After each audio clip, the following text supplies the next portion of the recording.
Dear friends, എല്ലാവർക്കും PSC പ്രസത്തിലേക്ക് സ്വാഗതം. അപ്പോൾ ഇന്ന് നമ്മൾ 9ാം ക്ലാസ്സിലെ SCERT ന്യൂ സിലബസ് പ്രകാരമുള്ള ഫിസിക്സിൽ നിന്നുള്ള 1ാമത്തെ ചാപ്റ്ററാണ് പഠിക്കുന്നത്. നമ്മുടെ ചാനൽ ആദ്യമായിട്ട് കാണുന്ന ആരെങ്കിലും ഉണ്ടെങ്കിൽ സബ്സ്ക്രൈബ് ചെയ്ത് കാണുക. അതുപോലെ തന്നെ നിങ്ങളുടെ കമൻറ്റ്, ലൈക്ക് എന്നിവ നൽകി നമ്മുടെ ചാനൽ സപ്പോർട്ട് ചെയ്യുക. അപ്പോൾ എന്തെങ്കിലും പോരായ്മകൾ ക്ലാസ്സിനെ കുറിച്ച് പറയാനുണ്ടെങ്കിൽ കമൻറ്റ് ബോക്സിൽ ഇടുക. അപ്പോൾ നമ്മളിന്ന് 1ാമത്തെ ചാപ്റ്റർ പ്രകാശത്തിൻ്റെ അപവർത്തനം എന്ന് പറയുന്ന ഒരു ചാപ്റ്ററാണ് പഠിക്കാൻ പോകുന്നത്. PSC ഒരുപാട് ക്വസ്റ്റ്യൻസ് സ്ഥിരമായി ആവർത്തിച്ച് ചോദിക്കുന്ന ഒരു ഭാഗമാണ് പ്രകാശം എന്ന് പറയുന്നത്, അല്ലെങ്കിൽ അപവർത്തനത്തെക്കുറിച്ചൊക്കെ ഒരുപാട് ക്വസ്റ്റ്യൻസ് വരാറുണ്ട്. അപ്പോൾ ഇവിടെ ആദ്യം തന്നെ ഒരു ചിത്രം തന്നിട്ടുണ്ട്. ഇപ്പോൾ ചിത്രത്തിൽ അതാ റോഡിൽ വെള്ളം കെട്ടിക്കിടക്കുന്ന അമ്മയെ സൂക്ഷിച്ച് വണ്ടി ഓടിക്കണേ. അപ്പോൾ അമ്മ പറയുന്നുണ്ട്, വേനൽക്കാലമല്ലേ, അത് വെള്ളം കെട്ടിക്കിടക്കുന്നതല്ല, അവിടെ എത്തുമ്പോൾ കണ്ടോളൂ. അപ്പോൾ നമ്മൾ ഡ്രൈവ് ചെയ്ത് വരുന്ന ഒരാൾ ദൂരെ നിന്ന് നോക്കുമ്പോൾ അകലെയായിട്ട് എന്ത് കാണാൻ പറ്റുന്നു? വെള്ളം കെട്ടിക്കിടക്കുന്നതായിട്ട് കാണാൻ പറ്റുന്നുണ്ട്. അതെന്താണ്? അതിനുള്ള കാരണം പ്രകാശത്തിൻ്റെ അപവർത്തനമാണ്. നമ്മൾ റോഡിൽ വെള്ളം കെട്ടിക്കിടക്കുന്നതായിട്ട് നമുക്ക് തോന്നുന്നത്. അപ്പോൾ ഇങ്ങനെയുള്ള അനുഭവങ്ങളിൽ പലതും വിവിധ പ്രകാശ പ്രതിഭാസങ്ങളുമായി ബന്ധപ്പെട്ടതാണ്. അതുപോലെ ഗ്ലാസ്സിലെ നാരങ്ങാ വെള്ളത്തിലേക്കിട്ട സ്ട്രോ ഒടിഞ്ഞിരിക്കുന്നത് പോലെ തോന്നിയിട്ടുണ്ടോ? എന്തായിരിക്കും ഇതിന് കാരണം? അപ്പോൾ നമുക്കറിയാം, ഒരു വസ്തുവിൽ പതിച്ച പ്രകാശം പ്രതിപതിച്ച് നമ്മുടെ കണ്ണിൽ പതിക്കുമ്പോഴാണ് നമ്മൾ എന്ത് ചെയ്യുന്നത്? നാം ആ വസ്തുവിനെ കാണുന്നത്. നാരങ്ങ വെള്ളത്തിൽ മുങ്ങിയിരിക്കുന്ന സ്ട്രോയിൽ നിന്ന് പ്രതിപതിച്ച് വരുന്ന പ്രകാശകിരണങ്ങൾ എന്ത് ചെയ്യുന്നു? വിവിധ മാധ്യമങ്ങളിലൂടെ സഞ്ചരിച്ച് നമ്മുടെ കണ്ണിൽ പതിക്കുന്നു. അപ്പോൾ വിവിധ മാധ്യമങ്ങളിലൂടെ പ്രകാശം സഞ്ചരിക്കുന്നത് മൂലമാണ് നമുക്ക് എന്ത് ചെയ്യാൻ പറ്റുന്നത്? ഈ പ്രകാശം നമ്മുടെ കണ്ണിലെത്തുന്നത്. അപ്പോൾ ഇവിടെ ഒരു പ്രവർത്തനം തന്നിട്ടുണ്ട്. ആ പ്രവർത്തനം നമുക്ക് നോക്കാം. ഒരു ഗ്ലാസ് ട്രഫിൽ 1/4 ഭാഗത്തോളം ജലമെടുക്കുക. ജലത്തിൽ 1-2 തുള്ളി പാൽ ചേർക്കുക. ട്രഫ് സുതാര്യമായ പേപ്പർ ഷീറ്റ് കൊണ്ട് അടയ്ക്കുക. ട്രഫിൽ ബാക്കി ഭാഗത്ത് പുക നിറച്ച ശേഷം ഒരു ലേസർ ടോർച്ചിൽ നിന്നുള്ള പ്രകാശം ഇതേപോലെ എന്ത് ചെയ്യുക? പതിപ്പിച്ച് പ്രകാശപാത നിരീക്ഷിക്കാൻ പറഞ്ഞിട്ടുണ്ട്. അപ്പോൾ എന്താണ്? ട്രഫിനുള്ളിൽ ഏതെല്ലാം മാധ്യമങ്ങളിലൂടെയാണ് പ്രകാശരശ്മി സഞ്ചരിക്കുന്നത്? അപ്പോൾ ഈ ട്രഫിനുള്ളിൽ ഏതൊക്കെ മാധ്യമങ്ങളുണ്ട്? പ്രകാശം ഇവിടെ വായുവുണ്ട്, അതുപോലെ ജലമുണ്ട്. ഇങ്ങനെ വിവിധ തരത്തിലുള്ള മാധ്യമങ്ങളിലൂടെയാണ് ഇവിടെ എന്ത് ചെയ്യുന്നത്? പ്രകാശം സഞ്ചരിക്കുന്നത്. അപ്പോൾ ഒരു മാധ്യമത്തിലൂടെ മാത്രം സഞ്ചരിക്കുമ്പോൾ പ്രകാശപാതയുടെ ദിശ എങ്ങനെയാണ്? ഇപ്പോൾ ഇവിടെ നമ്മൾ കാണിച്ചിട്ടുണ്ട് വായു എന്ന് പറയുന്ന ഈ ഒരു മാധ്യമം. ഈ മാധ്യമത്തിലൂടെ മാത്രം പ്രകാശം പതിക്കുമ്പോൾ എന്ത് ചെയ്യും? അതൊരു ഇത് ചരിഞ്ഞാണ് പതിക്കുന്നത്. അത് നേർരേഖയിലായിരിക്കും, ഒരേപോലെ ആയിരിക്കും അതിൻ്റെ ചരിവ്, ഒരേ മാധ്യമത്തിൽ. ഇനി അടുത്ത് ജലം എന്ന മാധ്യമത്തിലേക്ക് കയറുമ്പോൾ അവിടുത്തെ ചരിവിൽ വ്യത്യാസം വരുന്നുണ്ട്. ഇവിടെ ഒടിഞ്ഞതായിട്ട് നമുക്ക് തോന്നും. ഇതുപോലെയാണ് നമ്മൾ സ്ട്രോ ഇട്ട നാരങ്ങ വെള്ളത്തിൻ്റെ കാര്യം പറയുമ്പോഴും ഇതുപോലെയാണ് സംഭവിക്കുന്നത്. ഇനി 1ാമത്തെ മാധ്യമത്തിൽ നിന്ന് 2ാമത്തെ മാധ്യമത്തിലേക്ക് പ്രകാശം ചരിഞ്ഞ് പ്രവേശിക്കുമ്പോൾ പ്രകാശരശ്മിക്ക് ദിശാവ്യതിയാനം ഉണ്ടാകുന്നുണ്ടോ? ഉണ്ട്, അല്ലേ? ചരിഞ്ഞ് പ്രവേശിക്കുമ്പോൾ 1ാമത്തെ മാധ്യമത്തിൽ നിന്ന് 2ാമത്തെ മാധ്യമത്തിലേക്ക് പ്രകാശം എന്ത് ചെയ്യുന്നു? ചരിഞ്ഞിങ്ങനെ വരുമ്പോൾ പ്രകാശപാതയ്ക്ക് എന്ത് സംഭവിക്കുന്നു? വ്യതിയാനം സംഭവിക്കുന്നുണ്ട്. ഇനി നമ്മൾ പറയുന്നത്, പ്രകാശരശ്മിക്ക് ദിശാവ്യതിയാനം ഉണ്ടാകുന്നത് എവിടെ വെച്ചാണ്? വായു എന്ന മാധ്യമത്തിൽ നിന്ന് ജലം എന്ന മാധ്യമത്തിലേക്ക് പ്രവേശിക്കുമ്പോഴാണ് എന്ത് ചെയ്യുന്നത്? പ്രകാശരശ്മിക്ക് വ്യത്യാസമുണ്ടാകുന്നത്, ദിശാവ്യതിയാനം ഉണ്ടാകുന്നത്. ലംബമായി പതിക്കുന്ന പ്രകാശരശ്മിക്ക് ദിശാവ്യതിയാനം ഉണ്ടാകുമോ? ഇനി ഒരു പ്രകാശരശ്മി എന്ത് ചെയ്യുന്നു? ലംബമായി ഇതേപോലെ ലംബമായി പതിക്കുന്നു. ഇവിടെ വ്യതിയാനം ഉണ്ടാകുന്നുണ്ടോ? ഇല്ല. അങ്ങനെ ലംബമായി പതിക്കുമ്പോൾ പ്രകാശത്തിൻ്റെ പാതയ്ക്ക് എന്ത് വരുന്നില്ല? ദിശാവ്യതിയാനം ഉണ്ടാകത്തില്ല. ലേസർ ടോർച്ചിൽ നിന്നുള്ള പ്രകാശം ട്രഫിലെ ജലോപരിതലത്തിലേക്ക് ലംബമായി പതിപ്പിച്ച് നോക്കൂ. അപ്പോൾ നമ്മൾ ഒരു ലേസർ ടോർച്ചിൽ നിന്ന് ലംബമായിട്ട് ട്രഫിലെ ജലോപരിതലത്തിലേക്ക് ഒരു പ്രകാശം പതിക്കുമ്പോൾ അവിടെ എന്ത് ചെയ്യുന്നു? പ്രകാശം നേർരേഖയിൽ സഞ്ചരിക്കുന്നു, ലംബമായി പതിക്കുന്നു. അവിടെ വ്യത്യാസമില്ല. ഇവിടെ പ്രകാശരശ്മിക്ക് ദിശാവ്യതിയാനം ഉണ്ടായോ? ഇല്ല. നിരീക്ഷണം സയൻസ് ഡയറിയിൽ രേഖപ്പെടുത്താനും പറഞ്ഞിട്ടുണ്ട്. അപ്പോൾ ഇവിടെ നമ്മൾ പറയുന്നത് ഒരു മാധ്യമത്തിലൂടെ പ്രകാശം സഞ്ചരിക്കുമ്പോൾ പ്രകാശപാത നേർരേഖയിലായിരിക്കും. അതാണ് നമ്മൾ പറഞ്ഞ വായു എന്ന മാധ്യമത്തിലൂടെ പ്രകാശം സഞ്ചരിച്ചപ്പോൾ പ്രകാശപാത എങ്ങനെയായിരുന്നു? ആ വായു എന്ന മാധ്യമം അവസാനിക്കുന്നത് വരെ പ്രകാശപാത നേർരേഖയിലാണ്. അതുപോലെ ഒരു മാധ്യമത്തിൽ നിന്ന് മറ്റൊരു മാധ്യമത്തിലേക്ക് എന്ത് ചെയ്യുന്നു? പ്രകാശരശ്മി ചരിഞ്ഞ് പ്രവേശിക്കുമ്പോൾ മാധ്യമങ്ങളുടെ വിഭജന തലത്തിൽ വെച്ച് അതിനെന്ത് സംഭവിക്കുന്നു? ദിശാവ്യതിയാനം സംഭവിക്കാറുണ്ട്. അതുകൊണ്ടാണ് വായു എന്ന മാധ്യമത്തിൽ നിന്ന് ജലം എന്ന മാധ്യമത്തിലേക്ക് പ്രവേശിക്കുമ്പോൾ, ചരിഞ്ഞ് പ്രവേശിക്കുമ്പോൾ ആ മാധ്യമങ്ങളുടെ വിഭജന തലത്തിൽ വെച്ച് എന്ത് സംഭവിക്കുന്നത്? ദിശാവ്യതിയാനം സംഭവിക്കുന്നത്. ലംബമായി പതിക്കുന്ന പ്രകാശരശ്മിക്ക് ദിശാവ്യതിയാനം സംഭവിക്കുന്നില്ല. ഇതൊക്കെ സ്റ്റേറ്റ്മെൻ്റ് ആയിട്ട് ചോദിക്കും. ഒരു മാധ്യമത്തിൽ നിന്ന് മറ്റൊരു മാധ്യമത്തിലേക്ക് പ്രകാശം ചരിഞ്ഞ് കടക്കുമ്പോൾ പ്രകാശപാതയ്ക്ക് വ്യതിയാനം സംഭവിക്കാറുണ്ട്. കാരണം എന്താണ്? അപ്പോൾ മിനുസമുള്ള, അതിന് നിരവധി ഉദാഹരണങ്ങൾ ഇവിടെ തന്നിട്ടുമുണ്ട്. എന്താണ്? മിനുസമുള്ള ഒരു പ്രതലത്തിൽ നിന്ന് പരുപരുത്ത പ്രതലത്തിലേക്ക് സഞ്ചരിക്കുന്ന ടോയ് കാറിൻ്റെ ചലനവേഗവും ദിശയും നിരീക്ഷിക്കുക. അപ്പോൾ ഇവിടെ ഒരു ടോയ് കാർ തന്നിട്ടുണ്ട്. ഇത് മിനുസമുള്ള പ്രതലത്തിലാണ്, ഇവിടം വരെ മിനുസമുള്ള പ്രതലം, അത് കഴിഞ്ഞിട്ട് പരുപരുത്ത പ്രതലം. അപ്പോൾ ഒരു പ്രതലത്തിൽ നിന്ന് മറ്റൊരു പ്രതലത്തിലേക്ക് സഞ്ചരിക്കുമ്പോൾ എന്ത് ചെയ്യുന്നു? ദിശാവ്യതിയാനം സംഭവിക്കുന്നു. അത്രയേ ഉള്ളൂ. അപ്പോൾ കാറിൻ്റെ ചലന ദിശയ്ക്ക് മാറ്റം ഉണ്ടാകുന്നുണ്ടോ? ഉണ്ടാകുന്നുണ്ട്. എവിടെ വെച്ചാണ് ഈ മാറ്റം ഉണ്ടാകുന്നത്? മിനുസമുള്ള പ്രതലത്തിൽ നിന്ന് പരുപരുത്ത പ്രതലത്തിലേക്ക് പ്രവേശിക്കുമ്പോഴല്ലേ? ആണ്. മിനുസമുള്ള പ്രതലത്തിലൂടെയും പരുപരുത്ത പ്രതലത്തിലൂടെയും ഒരേ വേഗത്തിലാണോ കാർ നീങ്ങിയത്? അല്ല. മിനുസമുള്ള പ്രതലത്തിലാണെങ്കിൽ കുറച്ച് വേഗത്തിലായിരിക്കും നീങ്ങുന്നത്. പരുപരുത്ത പ്രതലം വരുമ്പോൾ എന്ത് ചെയ്യും? ആ വേഗതയ്ക്ക് കുറച്ച് സാവകാശമുണ്ടാകും. ഒരു പ്രതലത്തിൽ നിന്ന് മറ്റൊരു പ്രതലത്തിലേക്ക് മാറുന്നത് മൂലം കാറിൻ്റെ വേഗത്തിൽ വ്യത്യാസമുണ്ടാകുന്നതാണ് അതിൻ്റെ ദിശാവ്യതിയാനത്തിന് കാരണം. അപ്പോൾ ഒരു പ്രതലത്തിൽ നിന്ന് മറ്റൊരു പ്രതലത്തിലേക്ക് മാറുന്നത് മൂലം എന്ത് ചെയ്യുന്നു? കാറിൻ്റെ വേഗത്തിൽ ദിശാവ്യതിയാനം സംഭവിക്കുന്നത് കൊണ്ടാണ് എന്ത് ചെയ്യുന്നത്? ഇങ്ങനെ സംഭവിക്കുന്നത്. ഇനി വിവിധ മാധ്യമങ്ങളിലൂടെയുള്ള പ്രകാശവേഗം വ്യത്യസ്തമാണ്. പ്രകാശവേഗത്തിലുള്ള ഈ മാറ്റമാണ് ഒരു മാധ്യമത്തിൽ നിന്ന് മറ്റൊരു മാധ്യമത്തിലേക്ക് പ്രകാശം കടക്കുമ്പോൾ പ്രകാശപാതയുടെ ദിശാവ്യതിയാനത്തിന് കാരണം. അപ്പോൾ ഒരു പ്രതലത്തിൽ നിന്ന് മറ്റൊരു പ്രതലത്തിലേക്ക്, അല്ലെങ്കിൽ ഒരു മാധ്യമത്തിൽ നിന്ന് മറ്റൊരു മാധ്യമത്തിലേക്ക് പ്രകാശം കടക്കുമ്പോൾ പ്രകാശപാതയുടെ ദിശാവ്യതിയാനത്തിന് കാരണം എന്താണെന്ന് ചോദിച്ചാൽ, വിവിധ മാധ്യമങ്ങളിലൂടെയുള്ള പ്രകാശവേഗം എങ്ങനെയാണ്? വ്യത്യസ്തമാണ്. അതുകൊണ്ടാണ് എന്ത് ചെയ്യുന്നത്? പ്രകാശവേഗത്തിലുള്ള ആ മാറ്റമാണ് ആ ഒരു മാധ്യമത്തിൽ നിന്ന് മറ്റൊരു മാധ്യമത്തിലേക്ക് പ്രകാശം കടക്കുമ്പോൾ എന്ത് സംഭവിക്കുന്നത്? പ്രകാശപാതയുടെ ദിശാവ്യതിയാനത്തിന് കാരണം. ഇനി വിവിധ മാധ്യമങ്ങളിലൂടെയുള്ള പ്രകാശവേഗം ഇവിടെ പട്ടികയിൽ തന്നിട്ടുണ്ട്. ഓരോന്നും എങ്ങനെയാണെന്ന് നമുക്ക് നോക്കാം. മാധ്യമം ഏതാണെന്നും പ്രകാശവേഗം എത്രയാണെന്നും തന്നിട്ടുണ്ട്. വായുവിൽ പ്രകാശത്തിൻ്റെ വേഗം എന്ന് പറയുന്നത് 3×10⁸ മീറ്റർ പെർ സെക്കൻഡ് ആണ്. 3×10⁸ മീറ്റർ പെർ സെക്കൻഡ് ആണ് എന്തെന്ന് പറയുന്നത്? വായുവിലെ പ്രകാശവേഗം. ഇനി അത് ജലത്തിലോട്ട് വരുമ്പോൾ എന്താണ്? 75.75 കുറയും. അതായത് 2.25 × 10⁸ മീറ്റർ പെർ സെക്കൻഡ് എന്നാവും. അപ്പോൾ 3ആയി, പിന്നെ 2.25ആയി. പിന്നെ ഇനി അടുത്ത് ഗ്ലാസ് ആണ്. ഗ്ലാസ്സിൽ പ്രകാശത്തിൻ്റെ വേഗത എന്ന് പറയുന്നത് എങ്ങനെയാണ്? 2×10⁸ മീറ്റർ പെർ സെക്കൻഡ് ആണ്. അപ്പോൾ അത് ഓർത്ത് വയ്ക്കുക. ഇനി അടുത്ത് പറഞ്ഞിരിക്കുന്നത് വജ്രമാണ്. വജ്രത്തിൽ വരുമ്പോൾ എന്താണ്? വജ്രത്തിൽ പ്രകാശത്തിൻ്റെ വേഗത എന്ന് പറയുന്നത് വജ്രത്തിലെ 1.25 × 10⁸ മീറ്റർ പെർ സെക്കൻഡ് എന്നതാണ്. അപ്പോൾ ഇതാണ് ഓരോ മാധ്യമത്തിലെയും പ്രകാശത്തിൻ്റെ വേഗം എന്ന് പറയുന്നത്, വേഗത എന്ന് പറയുന്നത്. അപ്പോൾ വായുവിൽ 3, ജലത്തിലാണെങ്കിൽ എത്രയാണ്? 2.25, ഗ്ലാസ്സിലാണെങ്കിൽ 2, വജ്രത്തിലാണെങ്കിൽ 1.25. അപ്പോൾ 1.25, 2, 2.25, 3. അപ്പോൾ വജ്രം, ഗ്ലാസ് ഏറ്റവും കുറവാർക്കാണ്? വജ്രത്തിനാണ്. പിന്നെ ഗ്ലാസ്സിന്, പിന്നെ ജലത്തിന്, പിന്നെ വായുവിന്. അങ്ങനെ ആലോചിച്ച് വയ്ക്കുക. അല്ലെങ്കിൽ തിരിച്ച് ആണെങ്കിൽ വായു, പിന്നെ രണ്ടാമത് ജലം, മൂന്നാമത് ജലം. ഏതിലാണ്? ഗ്ലാസ്സിലാണ് നമ്മൾ എടുക്കുന്നത്. ജലം, ഗ്ലാസ്, പിന്നെന്താണ്? വജ്രം.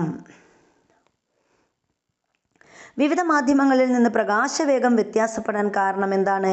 മാധ്യമങ്ങളുടെ പ്രകാശിക സാന്ദ്രതയിലുള്ള വ്യത്യാസമാണ്. അപ്പോൾ മാധ്യമങ്ങളുടെ പ്രകാശിക സാന്ദ്രതയിലുള്ള വ്യത്യാസമാണ് എന്തിന് കാരണം?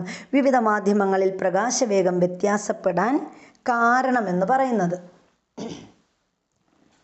ഒരു മാധ്യമത്തിലൂടെയുള്ള പ്രകാശവേഗത്തെ സ്വാധീനിക്കാനുള്ള മാധ്യമത്തിൻ്റെ കഴിവിനെയാണ് നമ്മൾ എന്തെന്ന് പറയുന്നത്? മാധ്യമത്തിൻ്റെ പ്രകാശിക സാന്ദ്രത എന്ന് പറയുന്നത്. അപ്പോൾ ഒരു മാധ്യമത്തിലൂടെയുള്ള പ്രകാശവേഗത്തെ സ്വാധീനിക്കാനുള്ള മാധ്യമത്തിൻ്റെ കഴിവിനെ നമ്മൾ എന്തെന്ന് പറയും? മാധ്യമത്തിൻ്റെ പ്രകാശിക സാന്ദ്രത അല്ലെങ്കിൽ ഒപ്റ്റിക്കൽ ഡെൻസിറ്റി എന്ന് പറയുന്നു. പ്രകാശിക സാന്ദ്രത കൂടിയ മാധ്യമത്തിൽ പ്രകാശത്തിൻ്റെ വേഗം കുറവായിരിക്കും. അപ്പോൾ പ്രകാശിക സാന്ദ്രത കൂടിയത്, ഇവിടെ പ്രകാശിക സാന്ദ്രത കൂടിയ മാധ്യമമാണ് വജ്രം. വജ്രത്തിൽ എന്ത് കുറവാണ്? പ്രകാശത്തിൻ്റെ വേഗം കുറവായിരിക്കും. നമ്മൾ പറഞ്ഞല്ലോ പ്രകാശത്തിൻ്റെ വേഗം വജ്രത്തിൽ എത്രയാണ്? 1.25 ആണ്. 1.25 വജ്രത്തിൻ്റെ പ്രകാശിക വേഗം എന്ന് പറയുന്നത്. അതുപോലെ പ്രകാശിക സാന്ദ്രത കുറഞ്ഞ മാധ്യമത്തിൽ പ്രകാശത്തിൻ്റെ വേഗം എങ്ങനെയാണ്? കൂടുതലായിരിക്കും. അപ്പോൾ നമ്മൾ ശൂന്യതയിൽ പ്രകാശത്തിൻ്റെ സാന്ദ്രത എത്ര പറഞ്ഞു? 3.3 × 10⁸ മീറ്റർ/സെക്കൻഡ് ആണെന്ന് പറഞ്ഞു. 3 ആണല്ലേ. അപ്പോൾ പ്രകാശത്തിൻ്റെ വേഗം എങ്ങനെയുള്ള മാധ്യമത്തിൽ കൂടുതലായിരിക്കും? പ്രകാശിക സാന്ദ്രത കുറഞ്ഞ മാധ്യമത്തിൽ കൂടുതലും പ്രകാശിക സാന്ദ്രത കൂടിയ മാധ്യമത്തിൽ കുറവുമായിരിക്കും. പ്രകാശിക സാന്ദ്രതയ്ക്ക് പദാർത്ഥ സാന്ദ്രതയുമായി ബന്ധമില്ല. അപ്പോൾ പ്രകാശിക സാന്ദ്രതയ്ക്ക് പദാർത്ഥ സാന്ദ്രതയുമായി ബന്ധമുണ്ട് എന്നൊക്കെ സ്റ്റേറ്റ്മെൻ്റ് ആയിട്ട് തരാം. പക്ഷെ എന്താണ് നമ്മൾ ഓർക്കുക? പ്രകാശ സാന്ദ്രതയ്ക്ക് എന്തില്ല? പ്രകാശിക സാന്ദ്രതയ്ക്ക് പദാർത്ഥ സാന്ദ്രതയുമായി ബന്ധമില്ല. ഇനി നമ്മൾ പറയുന്നത് അപവർത്തനം അല്ലെങ്കിൽ റിഫ്രാക്ഷൻ എന്താണെന്നാണ് പറയുന്നത്. നാരങ്ങ വെള്ളത്തിൽ സ്ട്രോ ഒടിഞ്ഞതായി തോന്നിയതിന് കാരണം കണ്ടെത്തുന്നതിനായിട്ടുള്ള ഒരു പ്രവർത്തനം തന്നിട്ടുണ്ട്. ഗ്ലാസ്സിൽ ഒരു സ്ട്രോ ചരിച്ചു വയ്ക്കുന്നു, പിന്നീട് അതിലേക്ക് ചിത്രത്തിലേതുപോലെ ജലം നിറയ്ക്കുന്നു. എന്ത് വ്യത്യാസമാണ് നിരീക്ഷിക്കാൻ കഴിയുന്നത്? നിരീക്ഷണം സയൻസ് ഡയറിയിൽ എഴുതാം. കുട്ടികൾക്കുള്ള പരീക്ഷണമാണ് കേട്ടോ. അപ്പോൾ ഇവിടെ എന്താണ്? ഇവിടെ ആദ്യം എന്ത് ചെയ്യുന്നു? ഒരു സ്ട്രോ ഒരു ഗ്ലാസ്സിൽ ഇറക്കി വെച്ചിരിക്കുന്നതാണ് ഇവിടെ തന്നിരിക്കുന്നത്. പിന്നീട് എന്ത് ചെയ്യുന്നു? ഈ ഇറക്കി വെച്ച സ്ട്രോയിലേക്ക് കുറച്ച് ജലം വീഴ്ത്തുന്നു അല്ലേ. അപ്പോൾ നമുക്കെന്ത് കാണാൻ കഴിയും? സ്ട്രോ ഒടിഞ്ഞതായി തോന്നാനുള്ള കാരണമെന്ത്? കാരണം എന്താണ്? ഇവിടെ നമ്മൾ എന്താണ്? ജലം വീണിട്ടുള്ള ആ ഭാഗത്താണ് എന്ത് ചെയ്യുന്നത്? ജലത്തിൽ മുങ്ങിയിരിക്കുന്ന ആ ഭാഗം മുതലാണ് സ്ട്രോ ഒടിഞ്ഞതായിട്ട് കാണുന്നത്. അപ്പോൾ അതിനുള്ള കാരണം നമ്മൾ നേരത്തെ പഠിച്ചു. എന്താണ്? ഒരു മാധ്യമത്തിൽ നിന്ന് മറ്റൊരു മാധ്യമത്തിലേക്കുള്ള പ്രകാശത്തിൻ്റെ ആ ഒരു വേഗം എന്നെങ്ങനെയായിരിക്കും? അല്ലെങ്കിൽ ആ ഒരു പ്രകാശപാത എന്ന് പറയുന്നത് വ്യത്യസ്തമായിരിക്കും. ഒരു ട്രഫിൽ ജലം ഒഴിക്കുന്നതിന് മുമ്പും ഒഴിച്ചതിന് ശേഷവും ട്രഫിലിരിക്കുന്ന സ്ട്രോയിൽ നിന്ന് നമ്മുടെ കണ്ണിൽ പതിക്കുന്ന പ്രകാശരശ്മിയുടെ പാതയാണ് ഇവിടെ തന്നിരിക്കുന്നത്. അപ്പോൾ എന്താണ്? ഇവിടെ ജലം ഒഴിക്കുന്നതിന് മുമ്പ് നമുക്ക് എന്ത് ചെയ്യാം? പ്രകാശപാത ഒരേ ലെവലിലായിരിക്കും അല്ലേ. നമ്മൾ കണ്ണിൽ പതിക്കുന്ന പ്രകാശപാത ഒരേ ലെവലിലായിരിക്കും. ഇനി ജലം ഒഴിച്ചതിന് ശേഷം എങ്ങനെയാണെന്ന് നോക്കാം.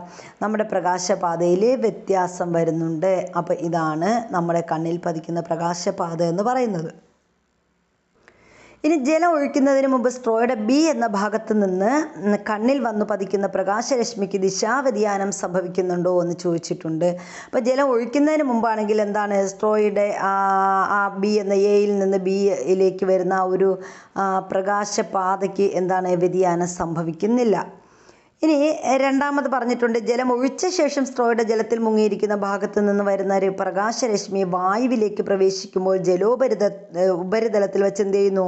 ദിശാവ്യതിയാനം സംഭവിക്കുന്നു. അതാണ് ഇപ്പോൾ നമ്മൾ ജലം ഉപയോഗിച്ചതിന് ശേഷം ഇത് കണ്ടോ. ഇപ്പോൾ സ്ട്രോയുടെ ആ ഭാഗത്ത് നിന്ന് നമ്മൾ നോക്കുമ്പോൾ എന്താണ്? ഇവിടെ ബിയിലല്ല, കുറച്ചുകൂടി മുകളിലോട്ടാണ് നമുക്ക് എന്ത് ചെയ്യാൻ പറ്റുന്നത്? പ്രകാശപാത കാണാൻ കഴിയുന്നത്.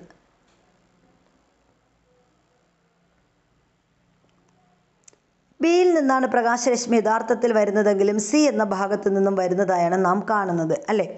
അപ്പോൾ അതുപോലെ ബി എന്ന യഥാർത്ഥ സ്ഥാനം സിയിലേക്ക് ഉയർന്നതായി കാണപ്പെടുന്നതിനാൽ സ്ട്രോ ജലോപരിതലത്തിൽ വച്ച് ഒടിഞ്ഞതായി കാണുന്നു. അതാണ് നമുക്ക് സ്ട്രോ ഒടിഞ്ഞതായിട്ട് കാണാൻ സാധിക്കുന്നത്. ഒരു മാധ്യമത്തിൽ നിന്ന് പ്രകാശിക സാന്ദ്രതയിൽ വ്യത്യാസമുള്ള മറ്റൊരു മാധ്യമത്തിലേക്ക് പ്രകാശം ചരിഞ്ഞ് പ്രവേശിക്കുമ്പോൾ മാധ്യമങ്ങളുടെ വിഭജന തലത്തിൽ വച്ച് അതിൻ്റെ ദിശയ്ക്ക് വ്യതിയാനമുണ്ടാകുന്നു. ഈ പ്രതിഭാസത്തിന് പറയുന്ന പേരാണ് അപവർത്തനം അല്ലെങ്കിൽ റിഫ്രാക്ഷൻ എന്നാണ് പറയുന്നത്.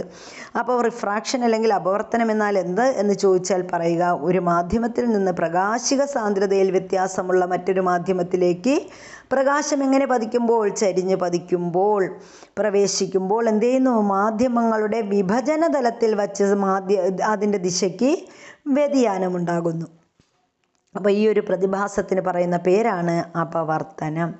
പ്രകാശത്തെ അപവർത്തനത്തിന് വിധേയമാക്കാനുള്ള മാധ്യമത്തിൻ്റെ കഴിവ് അതിൻ്റെ പ്രകാശിക സാന്ദ്രതയെ ആശ്രയിച്ചിരിക്കും. അപ്പോൾ പ്രകാശിക സാന്ദ്രതയെ ആകട്ടെ എന്തിനെ ആശ്രയിച്ചിരിക്കും, മാധ്യമത്തിൻ്റെ അപവർത്തനാങ്കവുമായി ബന്ധപ്പെട്ടിരിക്കുന്നു. അപ്പോൾ നമ്മൾ പറഞ്ഞു പ്രകാശത്തെ അപവർത്തനത്തിന് വിധേയമാക്കാനുള്ള മാധ്യമത്തിൻ്റെ കഴിവാണ് അതിൻ്റെ പ്രകാശിക സാന്ദ്രത എന്ന് പറയുന്നത്. ഇനി അതുപോലെ തന്നെ എന്താണ്, പ്രകാശിക സാന്ദ്രത മാധ്യമത്തിൻ്റെ അപവർത്തനാങ്കവുമായി ബന്ധപ്പെട്ടിരിക്കുന്നു. വിവിധ പ്രകാശിക ഉപകരണങ്ങളുടെ രൂപകൽപ്പനയിൽ അപവർത്തനാങ്കത്തിൻ്റെ പങ്ക് നിർണായകമാണ്. അപ്പോൾ വിവിധ പ്രകാശിക ഉപകരണങ്ങളുടെ രൂപകൽപ്പനയിൽ എങ്ങനെയാണ് അപവർത്തനത്തിൻ്റെ പങ്കെന്ന് പറയുന്നത്, അത് നിർണായകമാണ്. മാധ്യമത്തിൻ്റെ അപവർത്തനാങ്കമാണ് അടുത്ത് നമ്മൾ പറയാൻ പോകുന്നത്. എന്താണ് അപവർത്തനാങ്കം? പ്രകാശത്തിൻ്റെ ശൂന്യതയിലെ വേഗവും ഒരു മാധ്യമത്തിലെ വേഗവും തമ്മിലുള്ള അനുപാത സംഖ്യയാണ് ആ മാധ്യമത്തിൻ്റെ അപവർത്തനാങ്കം എന്ന് പറയുന്നത്. അപ്പോൾ അപവർത്തനാങ്കം എന്ന് പറഞ്ഞാൽ എന്താണ്, പ്രകാശത്തിൻ്റെ ശൂന്യതയിലെ വേഗവും, ശൂന്യതയിലെ വേഗം എത്രയാണെന്ന് നമുക്കറിയാം, 3×10⁸ മീറ്റർ പെർ സെക്കൻഡ് എന്നതാണ് പ്രകാശത്തിൻ്റെ ശൂന്യതയിലെ വേഗത എന്ന് പറയുന്നത്. അപ്പോൾ ഈ ശൂന്യതയിലെ വേഗവും അതുപോലെ പ്രകാശിക സാന്ദ്രത അതായത് നമ്മുടെ പ്രകാശിക സാന്ദ്രത മാധ്യമത്തിൻ്റെ അപവർത്തനാങ്കവുമായി ബന്ധപ്പെട്ടിരിക്കുന്നു. വിവിധ പ്രകാശിക ഉപകരണങ്ങളുടെ രൂപകൽപ്പനയിൽ അപവർത്തനാങ്കത്തിൻ്റെ പങ്ക് നിർണായകമാണ്. അപ്പോൾ മാധ്യമത്തിൻ്റെ അപവർത്തനാങ്കം എന്താണെന്നാണ് അടുത്ത് നമ്മൾ പറയുന്നത്. അപ്പോൾ അപവർത്തനാങ്കം എന്നാൽ എന്തെന്ന് ചോദിച്ചാൽ പ്രകാശത്തിൻ്റെ ശൂന്യതയിലെ വേഗവും ഒരു മാധ്യമത്തിലെ വേഗവും തമ്മിലുള്ള അനുപാത സംഖ്യയാണ് ആ മാധ്യമത്തിൻ്റെ അപവർത്തനാങ്കം എന്ന് പറയുന്നത്. അപ്പോൾ എന്തൊക്കെ തമ്മിലുള്ള അനുപാത സംഖ്യ? പ്രകാശത്തിൻ്റെ ശൂന്യതയിലെ വേഗവും, അതായത് നമ്മൾ ശൂന്യതയിലെ വേഗം നമുക്കറിയാം 3×10⁸ മീറ്റർ പെർ സെക്കൻഡ് എന്നതാണ്. അപ്പോൾ പ്രകാശത്തിൻ്റെ ശൂന്യതയിലെ വേഗവും ഇനി ആ അനുപാത സംഖ്യയാണ് ആ മാധ്യമത്തിലെ വേഗവും, ഏത് മാധ്യമമാണോ നമ്മൾ നോക്കുന്ന ആ മാധ്യമത്തിലെ വേഗവും തമ്മിലുള്ള അനുപാത സംഖ്യയാണ് ആ മാധ്യമത്തിൻ്റെ അപവർത്തനാങ്കം എന്ന് പറയുന്നത്. ശൂന്യതയിലൂടെയുള്ള പ്രകാശവേഗം c എന്നും മാധ്യമത്തിലൂടെയുള്ള വേഗം v എന്നും സൂചിപ്പിച്ചാൽ നമുക്കെന്താണ് n എന്ന് പറയുന്നത് എങ്ങനെ വരും? c/v എന്ന് കിട്ടും. അതായത് c എന്ന് പറഞ്ഞാൽ ശൂന്യതയിലൂടെയുള്ള പ്രകാശവേഗം, v എന്ന് പറയുന്നത് മാധ്യമത്തിലൂടെയുള്ള പ്രകാശവേഗം എന്നതാണ്. അപ്പോൾ ശൂന്യതയിലൂടെയുള്ള പ്രകാശവേഗം എന്ന് പറയുന്നത് പിന്നെ അതിൻ്റെ മാധ്യമത്തിലൂടെയുള്ള പ്രകാശവേഗവുമാണ് നമ്മൾ എന്ത് ചെയ്യുന്നത്, അപവർത്തനാങ്കം കണക്കാക്കുന്നതിന് ഉപയോഗിക്കുന്നത്. ഇനി ചില മാധ്യമങ്ങളിലൂടെയുള്ള പ്രകാശവേഗം പട്ടികയിൽ നൽകിയിരിക്കുന്നു. ഓരോ മാധ്യമത്തിൻ്റെയും അപവർത്തനാങ്കം കണ്ടെത്തി പട്ടിക പൂർത്തിയാക്കാൻ പറഞ്ഞിട്ടുണ്ട്. അപ്പോൾ ഇവിടെ വായുവിൻ്റെത് നമ്മുടെ ഇവിടെ തന്നിട്ടുണ്ട്. എത്രയാണ്? 3×10⁸ മീറ്റർ പെർ സെക്കൻഡ്. അത് ശൂന്യതയിലും എത്ര തന്നെയാണ്? 3×10⁸ മീറ്റർ പെർ സെക്കൻഡാണ്. അത് തമ്മിൽ നമുക്ക് ഹരിച്ച് കിട്ടുമ്പം എത്രയാണ്? 1 എന്ന ആൻസർ കിട്ടും. ഇനി ഗ്ലാസ് ആണെങ്കിൽ എത്രയാണ്? ഗ്ലാസിൻ്റെ അപവർത്തനാങ്കം 1.5 ആണ്. ഗ്ലാസിൻ്റെത് 1.5. ഇനി നമ്മുടെ ജലത്തിൻ്റെ അപവർത്തനാങ്കം എത്രയാണ്? 1.33 എന്നതാണ്. അപ്പോൾ ഇതാണ് അപവർത്തനാങ്കം എന്ന് പറയുന്നത്. ഇനി വജ്രത്തിൻ്റെ അല്ലെങ്കിൽ ഡയമണ്ടിൻ്റെ അപവർത്തനാങ്കം എന്ന് പറയുന്നത് എത്രയാണ്? 2.4 ആണ്. വജ്രത്തിൻ്റെ അപവർത്തനാങ്കം 2.4 ആണ്. വജ്രത്തിൽ കൂടിയുള്ള പ്രകാശവേഗം എത്രയാണെന്ന് നമ്മൾ പഠിച്ചു. വജ്രത്തിൽ കൂടിയുള്ള പ്രകാശവേഗം 1.25 എന്നതാണ്. അപവർത്തനാങ്കം കൂടുതലുള്ള മാധ്യമത്തിൽ പ്രകാശവേഗം എങ്ങനെയായിരിക്കും? അപവർത്തനാങ്കം കൂടുതലാണെങ്കിൽ അവിടെ പ്രകാശത്തിന് വേഗത കുറവായിരിക്കും. ഇനി പ്രകാശവേഗവും പ്രകാശിക സാന്ദ്രതയും തമ്മിലുള്ള ബന്ധം എന്താണ്? പ്രകാശിക സാന്ദ്രത അപവർത്തനാങ്കവുമായി എങ്ങനെ ബന്ധപ്പെട്ടിരിക്കുന്നു എന്നാണ് അടുത്ത് നമ്മൾ നോക്കുന്നത്. അപ്പോൾ ഒരു മാധ്യമത്തിൽ നിന്ന് പ്രകാശിക സാന്ദ്രതയിൽ വ്യത്യാസമുള്ള മറ്റൊരു മാധ്യമത്തിലേക്ക് പ്രകാശം ചരിഞ്ഞ് പ്രവേശിക്കുമ്പോൾ എന്ത് സംഭവിക്കും? മാധ്യമങ്ങളുടെ വിഭജന തലത്തിൽ വെച്ച് പ്രകാശരശ്മിയുടെ ദിശയ്ക്ക് എന്താണ്? വ്യതിയാനമുണ്ടാകുന്നുവെന്നാണ് നമ്മൾ പഠിച്ചു കഴിഞ്ഞത്. ഇനി വായുവിൽ നിന്ന് ജലത്തിലേക്കും ജലത്തിൽ നിന്ന് വായുവിലേക്കും ഒരേ പതനകോണിൽ പ്രവേശിക്കുമ്പോൾ പ്രകാശത്തിനുണ്ടാകുന്ന ദിശാവ്യതിയാനം ഒരുപോലെ ആയിരിക്കുമോ? അപ്പം എങ്ങനെയാണ്? വായുവിൽ നിന്ന് ജലത്തിലേക്കും ജലത്തിൽ നിന്ന് വായുവിലേക്കും ഒരേ പതനകോണിലാണ് പ്രവേശിക്കണമെങ്കിൽ പ്രകാശത്തിനുള്ള ദിശാവ്യതിയാനം എങ്ങനെയായിരിക്കും? അത് രണ്ടും എന്താണ്? അതും എങ്ങനെയാണെന്നാണ് അടുത്ത് നമ്മൾ നോക്കാൻ പോകുന്നത്. അപ്പം രണ്ട് മാധ്യമങ്ങളുടെ വിഭജന തലത്തിലേക്ക് വന്നു പതിക്കുന്ന പ്രകാശരശ്മിയെ പതനരശ്മി എന്നും അപവർത്തനത്തിന് വിധേയമാകുന്ന രശ്മിയെ എന്തെന്നും പറയും? അപവർത്തനരശ്മി എന്നും പറയുന്നു. അപ്പോൾ രണ്ട് മാധ്യമങ്ങളുടെ വിഭജന തലത്തിലേക്ക് വന്നു ചേരുന്ന ഇതപ്പോൾ ഇവിടെ ഒരു മാധ്യമം, ഇതൊരു മാധ്യമം, ഇതൊരു മാധ്യമം. അപ്പോൾ ഈ രണ്ട് മാധ്യമങ്ങളുടെ വിഭജന തലത്തിലേക്ക് വന്നു ചേരുന്ന എന്താണ്? വന്ന് പതിക്കുന്ന ആ ഒരു പ്രകാശരശ്മിയെ, അപ്പോൾ ഇവിടെ നിന്ന് ഇവിടെയോട്ട് വന്ന് പതിക്കുന്ന ഈ ഒരു പ്രകാശരശ്മിയാണ് നമ്മൾ എന്തെന്ന് പറയുന്നത്? പതനരശ്മി എന്ന് പറയുന്നത്. അപ്പോൾ ഈ പതനരശ്മി എന്ത് ചെയ്യുന്നു? വീണ്ടും അപവർത്തനത്തിന് വിധേയമായിട്ട് ഇവിടെ നിന്ന് ഇങ്ങോട്ട് പോകുന്നു. അപ്പോൾ അത് അപവർത്തനരശ്മി. അപ്പോൾ അപവർത്തനത്തിന് വിധേയമാകുന്ന രശ്മി അപവർത്തനരശ്മി എന്ന് പറയുന്നു. അപവർത്തനത്തിനും പതന ബിന്ദുവിലെ ലംബത്തിനും ഇടയിലുള്ള കോണിനെ നമ്മൾ എന്തെന്ന് പറയും? അപവർത്തന കോണെന്ന് പറയും. അപ്പോൾ അപവർത്തന രശ്മിക്കും പതന ബിന്ദുവിലെ ലംബത്തിനും ഇടയിലുള്ള കോണാണ് എന്ത്? അപവർത്തന കോണെന്ന് പറയുന്നത്. ഓരോ ചിത്രത്തിലെയും പതനരശ്മിയും അപവർത്തനരശ്മിയും പതനകോണ് അപവർത്തന കോൺ എന്നിവ കണ്ടെത്തി ചിത്രം പൂർത്തീകരിക്കാനായിട്ട് പട്ടിക പൂർത്തീകരിക്കാൻ ഇവിടെ പറഞ്ഞിട്ടുണ്ട്. അപ്പോൾ പതനരശ്മി നമ്മുടെ അപവർത്തന രശ്മി, അതുപോലെ പതനകോൺ, അപവർത്തന കോണ്, പിന്നെന്താണ്? അപവർത്തന കോണ് പതനകോണിനേക്കാൾ കൂടുതലാണോ കുറവാണോ? ഇതൊക്കെയാണ് ഈ ചിത്രത്തിൽ തന്നിരിക്കുന്നത്. അപ്പോൾ ഇവിടെ തന്നിട്ടുണ്ട് എന്താണ്?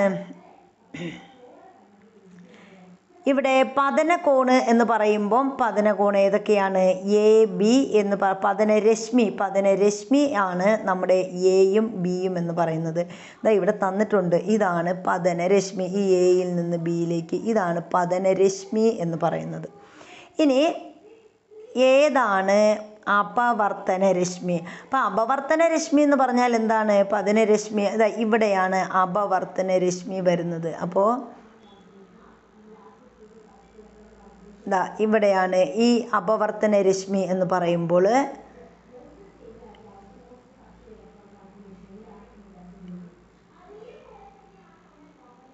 ഇവിടെയാണ് അപവർത്തന രശ്മി വരുന്നത്. സോറി, ഇവിടെ നിന്ന് ഇങ്ങനെ. ഇനി പതനകോണ് പറഞ്ഞിട്ടുണ്ട്. അതുപോലെ അപവർത്തന കോൺ ഏതാണെന്ന് പറഞ്ഞിട്ടുണ്ട്. ഇനി ഏതാണ്? അപവർത്തന കോൺ പതനകോണിനേക്കാൾ കൂടുതലാണോ കുറവാണോ എന്നും കൂടി പറഞ്ഞിട്ടുണ്ട്. അപ്പോൾ അപവർത്തന കോണ് എന്ന് പറയുമ്പം ഏതാണ്? എൻ, ഇവിടെ ബി എൻ എന്നതാണ് അപവർത്തന കോണായിട്ട് പറയുന്നത്.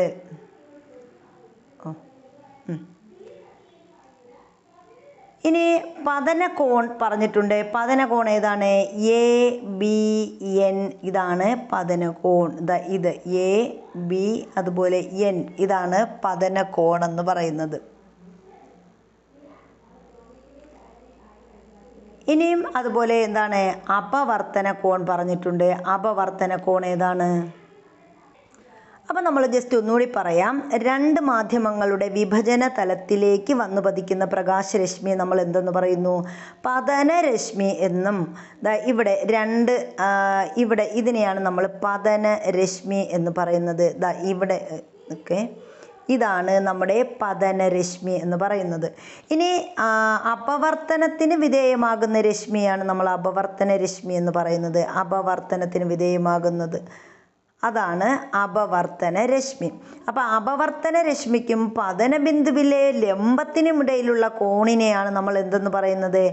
അപവർത്തന കോണെന്ന് പറയുന്നത്. ഇതാണ് അപവർത്തന കോണെന്ന് പറയുന്നത്. ഇനി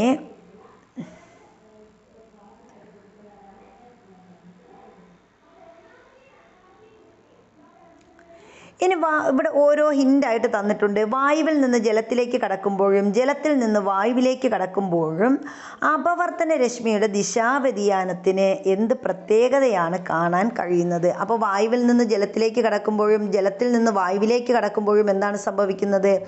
അപവർത്തന കോണ് എന്ന് പറയുന്നത് വായുവിൽ നിന്ന് ജലത്തിലേക്ക് പതിക്കുന്നു. ഇവിടെ ജലത്തിൽ നിന്ന് തിരിച്ച് വായുവിലേക്ക് പ്രവേശിക്കുന്നു അല്ലേ? അപ്പോൾ ഇത് രണ്ടും എന്താണ്? ഇവിടെ ആകുമ്പം ലംബത്തോട് അടുക്കുന്നു, ഇവിടെ ലംബത്തോട് അടുക്കുന്നു. ഇവിടെയാണെങ്കിൽ അപവർത്തന രശ്മി എന്ത് ചെയ്യുന്നു? ജലത്തിൽ നിന്ന് വായുവിലേക്ക് പ്രവേശിക്കുകയാണ് ചെയ്യുന്നത്. ഇവിടെ ലംബത്തിൽ നിന്ന് അകലുകയാണ് ചെയ്യുന്നത്. ഇനി ഇവിടെ വായുവിൽ നിന്ന് ജലത്തിലേക്ക് ചരിഞ്ഞ് പ്രവേശിക്കുന്ന പ്രകാശരശ്മിയുടെ ദിശാവ്യതിയാനം എപ്രകാരമാണ്? അപ്പോൾ വായുവിൽ നിന്ന് ജലത്തിലേക്ക് ചരിഞ്ഞ് പ്രവേശിക്കുന്ന പ്രകാശരശ്മിക്ക് എന്ത് സംഭവിക്കുന്നു? ലംബത്തോട് അടുക്കുകയാണ് ചെയ്യുന്നത്. ലംബത്തോട് അടുക്കുന്നു. ഇനി ജലത്തിൽ നിന്ന് വായുവിലേക്ക് ചരിഞ്ഞ് പ്രവേശിക്കുന്ന പ്രകാശരശ്മിയുടെ ദിശാവ്യതിയാനം എപ്രകാരമാണ്? ജലത്തിൽ നിന്ന് തിരിച്ചു വരുമ്പോൾ എന്ത് ചെയ്യുന്നു? ലംബത്തിൽ നിന്ന് അകലുകയാണ് ചെയ്യുന്നത്. അതുപോലെ ജലത്തിൽ നിന്ന് വായുവിലേക്ക് ചരിഞ്ഞ് പ്രവേശിക്കുന്ന പ്രകാശരശ്മിയുടെ ദിശാവ്യതിയാണ് നമ്മൾ പറഞ്ഞത് എന്താണ്? ലംബത്തിൽ നിന്ന് അകലുന്നു. വ്യത്യസ്ത മാധ്യമ ജോഡികളിൽ കൂടി പ്രകാശം കടന്നു പോകുന്ന ചിത്രങ്ങളാണ് ഇവിടെ താഴെ തന്നിരിക്കുന്നത്. അപ്പോൾ എപ്രകാരമാണെന്ന് നമുക്ക് നോക്കാം. അപ്പോൾ ഇവിടെ എങ്ങനെയാണ്? മാധ്യമങ്ങളുടെ പ്രകാശിക സാന്ദ്രതയുടെ അടിസ്ഥാനത്തിൽ ചുവടെ നൽകിയ ചോദ്യങ്ങൾക്ക് ഉത്തരം കണ്ടെത്താൻ പറഞ്ഞിട്ടുണ്ട്. അപ്പോൾ ഇവിടെ മാധ്യമങ്ങളും അവയുടെ പ്രകാശിക സാന്ദ്രതയുമാണ് ഇവിടെ തന്നിരിക്കുന്നത്. ഇപ്പോൾ വായുവിൽ നിന്ന് ജലത്തിലേക്ക് വരുമ്പോഴുള്ള അവസ്ഥ എന്താണ്? ഇനി അതുപോലെ തിരിച്ച് ഗ്ലാസ്സിൽ നിന്ന് ജലത്തിലേക്കുള്ള പ്രകാശത്തിൻ്റെ ആ ഒരു പ്രതിപതനം പറഞ്ഞിട്ടുണ്ട്. ഇവിടെ വായുവിൽ നിന്ന് ജലത്തിലുള്ള നേർരേഖ ലംബമായി പതിക്കുമ്പോഴുള്ള അവസ്ഥ, ജലത്തിൽ നിന്ന് ഗ്ലാസ്സിലേക്കുള്ള ലംബപതനം, അതുപോലെ വായുവിൽ നിന്ന് ഗ്ലാസ്സിലേക്ക് എന്ത് ചെയ്യുന്നു? ഗ്ലാസ്സിൽ നിന്ന് വായുവിലേക്കുള്ള പതനം, അതുപോലെ എന്താണ് വായുവിൽ നിന്ന് ഗ്ലാസ്സിലേക്ക് തിരിച്ചു പോകുന്നത്. ഇതൊക്കെ എങ്ങനെയാണ് എന്നാണ് പറഞ്ഞിരിക്കുന്നത്. അപ്പോൾ നമുക്കൊന്ന് നോക്കാം. പ്രകാശിക സാന്ദ്രത കൂടിയ മാധ്യമത്തിൽ നിന്ന് കുറഞ്ഞ മാധ്യമത്തിലേക്ക് പ്രകാശരശ്മി ചരിഞ്ഞ് പ്രവേശിക്കുന്നതായി കാണിച്ചിരിക്കുന്ന ചിത്രങ്ങൾ ഏതൊക്കെയാണ്? അപ്പോൾ ഏതൊക്കെ ചിത്രങ്ങളിലാണ് പ്രകാശിക സാന്ദ്രത കൂടിയ മാധ്യമം? ഇവിടെ പ്രകാശിക സാന്ദ്രത കൂടിയ മാധ്യമം ഏതൊക്കെയാണെന്ന് നമുക്കറിയാം. പ്രകാശിക സാന്ദ്രത കൂടിയ മാധ്യമങ്ങളാണ് ഏതൊക്കെയാണ്? ഇവിടെ വായു എന്ന് പറയുന്നത് പ്രകാശ സാന്ദ്രത കൂടിയ, വായുവിൽ നിന്ന് ഗ്ലാസ്സിലേക്ക് പ്രകാശിക സാന്ദ്രത കൂടിയ മാധ്യമമാണ്. അതുപോലെ ജലത്തിൽ നിന്ന് ഗ്ലാസ്സിലേക്ക്, ജലത്തിന് പ്രകാശിക സാന്ദ്രത കൂടുതലാണ്, അങ്ങനെ അതുപോലെ വായുവിൽ നിന്ന് ഗ്ലാസ്സിലേക്ക് പ്രകാശിക സാന്ദ്രത കുറഞ്ഞ മാധ്യമമാണത്. ഇനി വായുവിൽ നിന്ന് ജലത്തിലേക്ക് ലംബമായി പതിക്കുന്നുണ്ട്. അതുപോലെ എന്താണ്? ജലം ഗ്ലാസ്, ജലത്തിൽ നിന്ന് ഗ്ലാസ്സിലേക്ക്. അപ്പോൾ ഇവിടെ ചരിഞ്ഞ് പതിക്കുന്നത് ഏതൊക്കെ സന്ദർഭത്തിലാണെന്ന് പറഞ്ഞിട്ടുണ്ട്. ഏതൊക്കെയാണ്? വായുവിൽ നിന്ന് ജലത്തിലേക്ക്, അതായത് 1:8 എന്ന് പറയുന്ന ചിത്രം എ. ഈ ഒരു ചിത്രം നമുക്ക് നോക്കിപ്പോവാം. ഇവിടെ ഒരു ചിത്രം. അതുപോലെ എന്താണ്? ഇവിടെ ജലത്തിൽ നിന്ന് ഗ്ലാസ്സിലേക്ക് പതിക്കുന്ന ചിത്രം ചരിഞ്ഞ് പതിക്കുകയാണ് ചെയ്യുന്നത്. അതുപോലെ ഏതാണ്? വായുവിൽ നിന്ന് ഗ്ലാസ്സിൽ നിന്ന് വായു, ഇത് സാന്ദ്രത കൂടിയ മാധ്യമത്തിൽ നിന്ന് കുറഞ്ഞ മാധ്യമത്തിലേക്കുള്ളതാണ് നമ്മൾ പറയുന്നത്. അതുപോലെ വായുവിൽ നിന്ന് ഗ്ലാസ്സിലേക്ക്. അപ്പോൾ ഈ മൂന്ന് മാധ്യമങ്ങളിലാണ് എന്ത് സംഭവിക്കുന്നത്? പ്രകാശിക സാന്ദ്രത കൂടിയ മാധ്യമത്തിൽ നിന്ന് കുറഞ്ഞ മാധ്യമത്തിലേക്ക് പ്രകാശം ചരിഞ്ഞ് പതിക്കുന്നത്. അപ്പോൾ ഇവിടെ ഈ 3 മാധ്യമങ്ങളാണ് നമുക്ക് പറയാൻ പറ്റുന്നത്.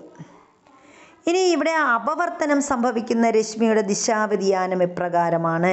ഇവിടെ അപവർത്തനം സംഭവിക്കുന്ന രശ്മിക്ക് എന്താ സംഭവിക്കുന്നത്? അപ്പോൾ ഇവിടെ അപവർത്തനം സംഭവിക്കുന്ന രശ്മിയുടെ ദിശാവ്യതിയാനം എങ്ങനെയാണ്? അപവർത്തനം സംഭവിക്കുമ്പോൾ ലംബത്തിനടുത്തേക്ക് വ്യതിയാനം സംഭവിക്കുന്നു. അപ്പോൾ ലംബത്തിലോട്ട് അടുക്കുകയാണ് ചെയ്യുന്നത് അപവർത്തന രശ്മി. ഇനി അപവർത്തന രശ്മി ലംബത്തോട് അടുക്കുന്ന സന്ദർഭങ്ങൾ വ്യക്തമാക്കുന്ന ചിത്രങ്ങൾ ഏതൊക്കെയാണെന്ന് ചോദിച്ചിട്ടുണ്ട്. അപ്പോൾ അത് ഏതാണ്? ലംബത്തോട് അടുക്കുന്ന സന്ദർഭങ്ങളിൽ പ്രകാശം ഏത് മാധ്യമത്തിൽ നിന്ന് ഏത് മാധ്യമത്തിലേക്കാണ് കടന്നു പോകുന്നത്?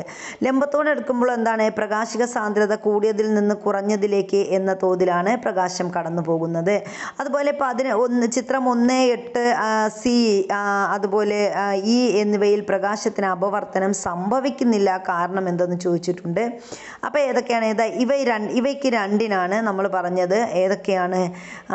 ഈ കാണുന്ന ഈ ഒരു ചിത്രത്തിലും ഇവിടെയും എന്താണ്? പ്രകാശത്തിന് അപവർത്തനമൊന്നും സംഭവിക്കുന്നില്ല. കാരണം എന്താണ്? ഇവിടെ പ്രകാശം ലംബമായിട്ടാണ് പതിക്കുന്നത്. അതുകൊണ്ടാണ് അവിടെ വ്യത്യാസമൊന്നും ഉണ്ടാകാത്തത്. ഇനി അപവർത്തന രശ്മി ലംബത്തോടടുക്കുന്ന സന്ദർഭങ്ങൾ വ്യക്തമാക്കുന്ന ചിത്രങ്ങൾ ഏതൊക്കെയാണെന്ന് നമ്മൾ പറഞ്ഞു. ഇനി എന്താണ്?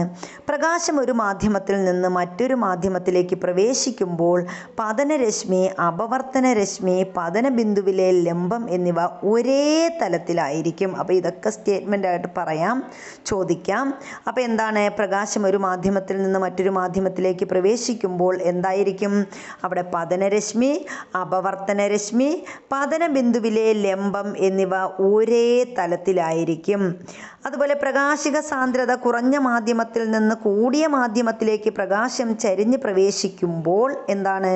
അപവർത്തന രശ്മി ലംബത്തോടടുക്കുന്നു. അപ്പോൾ അത് ഓർത്ത് വയ്ക്കുക. പ്രകാശിക സാന്ദ്രത കുറഞ്ഞ മാധ്യമത്തിൽ നിന്ന് കൂടിയ മാധ്യമത്തിലേക്കാണ് എന്ത് ചെയ്യുന്നത്? പ്രകാശം ചരിഞ്ഞ് പ്രവേശിക്കുമ്പോൾ എന്ത് ചെയ്യുന്നത്? അപവർത്തന രശ്മി ലംബത്തോട് അടുക്കുന്നത്. പ്രകാശിക സാന്ദ്രത കൂടിയ മാധ്യമത്തിൽ നിന്ന് കുറഞ്ഞ മാധ്യമത്തിലേക്ക് പ്രകാശം ചരിഞ്ഞ് പ്രവേശിക്കുമ്പോൾ എന്ത് ചെയ്യും? അപവർത്തന രശ്മി ലംബത്തിൽ നിന്ന് അകലും. അപ്പോൾ പ്രകാശിക സാന്ദ്രത കുറഞ്ഞ മാധ്യമത്തിൽ നിന്ന് കൂടിയ മാധ്യമത്തിലേക്ക് പോകുമ്പോൾ എന്ത് ചെയ്യും? അപവർത്തന രശ്മി ലംബത്തോടടുക്കും. പ്രകാശിക സാന്ദ്രത കൂടിയ മാധ്യമത്തിൽ നിന്ന് കുറഞ്ഞ മാധ്യമത്തിലേക്ക് പ്രകാശം ചരിഞ്ഞ് പ്രവേശിക്കുമ്പോൾ എന്ത് സംഭവിക്കും? അപവർത്തന രശ്മി ലംബത്തിൽ നിന്ന് അകലുന്നു. മാധ്യമത്തിൻ്റെ വിഭജന തലത്തിലേക്ക് ലംബമായി പതിക്കുന്ന പ്രകാശരശ്മിക്ക് അപവർത്തനം സംഭവിക്കുന്നില്ല. അപ്പോൾ ലംബമായി പതിക്കുന്ന പ്രകാശരശ്മിയുടെ പ്രത്യേകത അവിടെ അപവർത്തനമില്ല. ചരിഞ്ഞ് പതിക്കുമ്പോൾ എന്താണ്? പ്രകാശിക സാന്ദ്രത കുറഞ്ഞ മാധ്യമത്തിൽ നിന്ന് കൂടിയ മാധ്യമത്തിലേക്ക് ചരിഞ്ഞ് പ്രവേശിച്ചാൽ അപവർത്തന രശ്മി എന്ത് ചെയ്യും? ലംബത്തോടടുക്കുന്നു. ഇപ്പോൾ അതുപോലെ പ്രകാശിക സാന്ദ്രത കൂടിയ മാധ്യമത്തിൽ നിന്ന് കുറഞ്ഞ മാധ്യമത്തിലേക്ക് എന്ത് ചെയ്യുന്നത്?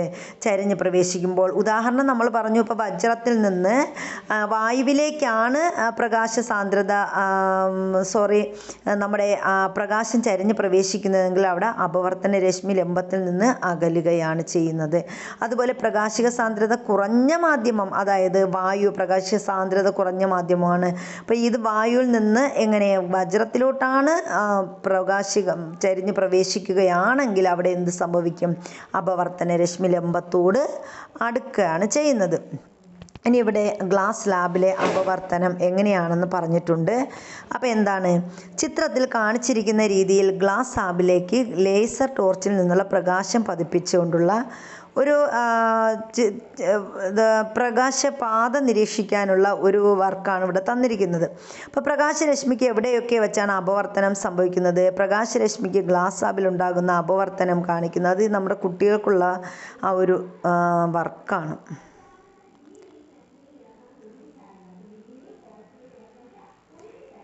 ഇനി അന്തരീക്ഷത്തിലെ അപവർത്തനത്തെക്കുറിച്ചാണ് നമ്മളിവിടെ പഠിക്കാൻ പോകുന്നത്. അന്തരീക്ഷത്തിലെ അപവർത്തനം എങ്ങനെയാണെന്ന് നോക്കാം.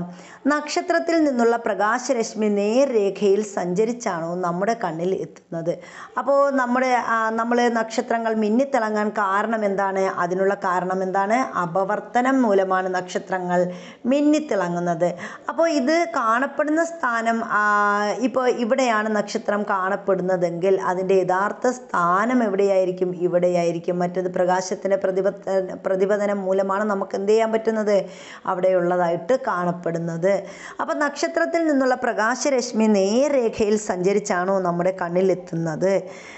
വളരെ അകലെയുള്ള ഒരു നക്ഷത്രത്തിൽ നിന്ന് ഭൗമ അന്തരീക്ഷത്തിലൂടെ എത്തുന്ന പ്രകാശരശ്മിയുടെ പാതയ്ക്ക് സമാനമായ ചിത്രീകരണമാണ് ഇവിടെ നൽകിയിരിക്കുന്നത്. അതായത് ഇവിടെ പ്രകാശരശ്മിയുടെ പാതയ്ക്ക് ക്രമരഹിതവും ദിശാമാറ്റവും സംഭവിക്കുന്നുണ്ട്. എന്താണ് അതിന് കാരണം? അപ്പോൾ പ്രകാശപാത കണ്ടോ, ക്രമരഹിതമായിട്ടാണ്. ഇവിടെ പ്രകാശപാത ക്രമരഹിതമാണ്, അതിന് ദിശാവ്യതിയാനമുണ്ട്.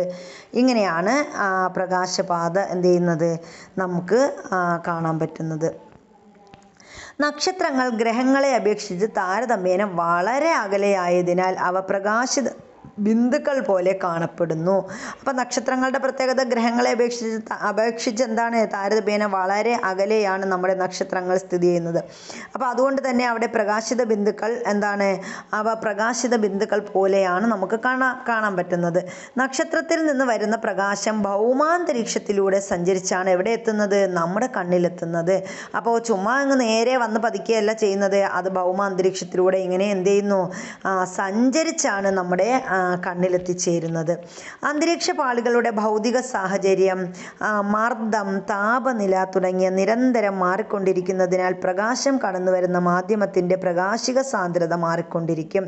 അപ്പോൾ ഏതൊക്കെയാണ് നമ്മുടെ നക്ഷത്രത്തിൽ നിന്ന് വരുന്ന പ്രകാശം ഭൗമാന്തരീക്ഷത്തിലൂടെ സഞ്ചരിച്ചാണ് നമ്മുടെ കണ്ണിലെത്തുന്നതെന്ന് പറഞ്ഞു. അന്തരീക്ഷ പാളികളുടെ ഭൗതിക സാഹചര്യം നിരന്തരം മാറിക്കൊണ്ടിരിക്കുന്നത് കൊണ്ടാണ് പ്രകാശം കടന്നു വരുന്ന മാധ്യമത്തിൻ്റെ പ്രകാശിക സാന്ദ്രത എന്ത് ചെയ്യുന്നത്, മാറിക്കൊണ്ടിരിക്കുന്നത്.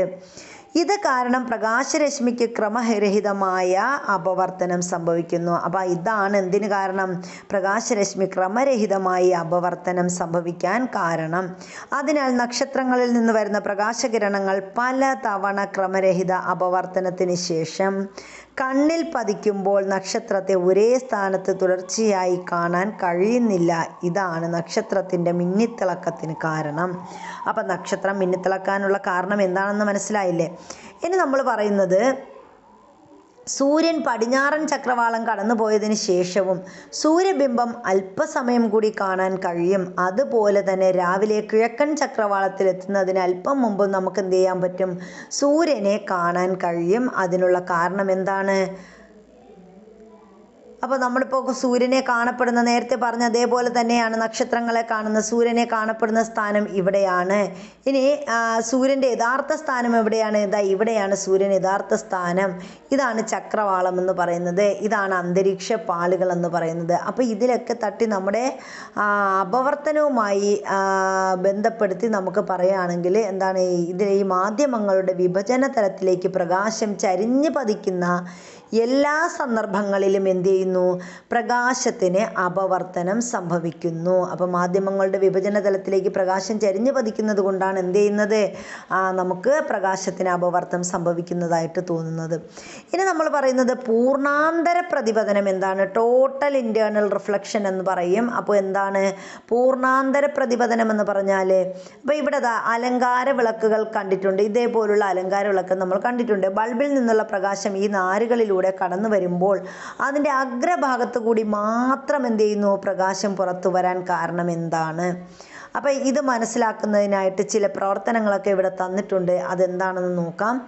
ഒരു ലേസർ ടോർച്ചിൽ നിന്നുള്ള പ്രകാശം ട്രഫിൽ എടുത്ത് ജലത്തിൻ്റെ ഉപരിതലത്തിലേക്ക് വിവിധ കോണളവിൽ പതിപ്പിച്ച് നോക്കാൻ പറഞ്ഞിട്ടുണ്ട്. ഇനി ഈ ട്രഫിനുള്ളിൽ ഏതൊക്കെ മാധ്യമങ്ങളിലൂടെയാണ് പ്രകാശം കടന്നു പോകുന്നത്? ട്രഫിനുള്ളിൽ ഇപ്പോൾ ഇവിടെ എന്താണ്, വായു, ജലം എന്നിവയിലൂടെയൊക്കെയാണ് പ്രകാശം കടന്നു പോകുന്നത്. അപ്പോൾ ഇവിടെ പ്രകാശം പതിക്കുന്നത് പ്രകാശിക സാന്ദ്രത കൂടിയ മാധ്യമത്തിൽ നിന്ന് കുറഞ്ഞതിലേക്കാണോ അതോ പ്രകാശിക സാന്ദ്രത കുറഞ്ഞ മാധ്യമത്തിൽ നിന്നും കൂടിയതിലേക്കാണോ പതിക്കുന്നത് എന്നാണ് ചോദിച്ചിരിക്കുന്നത്. അപ്പോൾ ഇവിടെ എങ്ങനെയാണ്?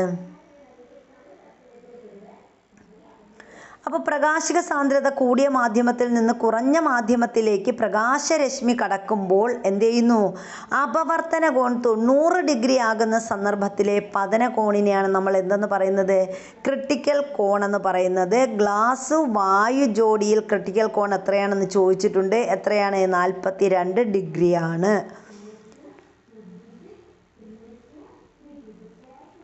പ്രകാശിക സാന്ദ്രത കൂടിയ മാധ്യമത്തിൽ നിന്ന് കുറഞ്ഞ മാധ്യമത്തിലേക്ക് പ്രകാശരശ്മി സഞ്ചരിക്കുമ്പോൾ പതനകോൺ ക്രിട്ടിക്കൽ കോണിനേക്കാൾ കൂടുതലായതിനാൽ എന്ത് സംഭവിക്കും?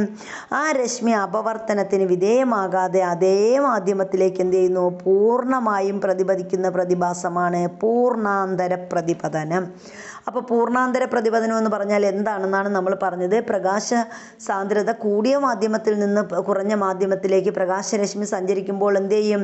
പതനകോൺ എങ്ങനെയാണ്? ക്രിട്ടിക്കൽ കോണിനേക്കാൾ കൂടുതലായതിനാൽ ആ രശ്മി അപവർത്തനത്തിന് വിധേയമാകാതെ അതേ മാധ്യമത്തിലേക്ക് എന്ത് ചെയ്യുന്നു? പൂർണ്ണമായും പ്രതിപദിക്കുന്ന പ്രതിഭാസത്തിനെയാണ് പൂർണ്ണാന്തര പ്രതിപതനം എന്ന് പറയുന്നത്. അപ്പോൾ ക്രിട്ടിക്കൽ കോൺ പ്രസ്താവിക്കുമ്പോൾ നമ്മൾ ജോഡികളായി പറയാതെ ഏതെങ്കിലും ഒരു മാധ്യമം മാത്രമേ സൂചിപ്പിക്കുന്നുള്ളൂ എങ്കിൽ രണ്ടാമത്തെ മാധ്യമം എന്തായിരിക്കുമെന്ന് ആലോചിക്കുക. അത് ശൂന്യതയായിരിക്കും, അല്ലെങ്കിൽ വായു ആയിരിക്കും.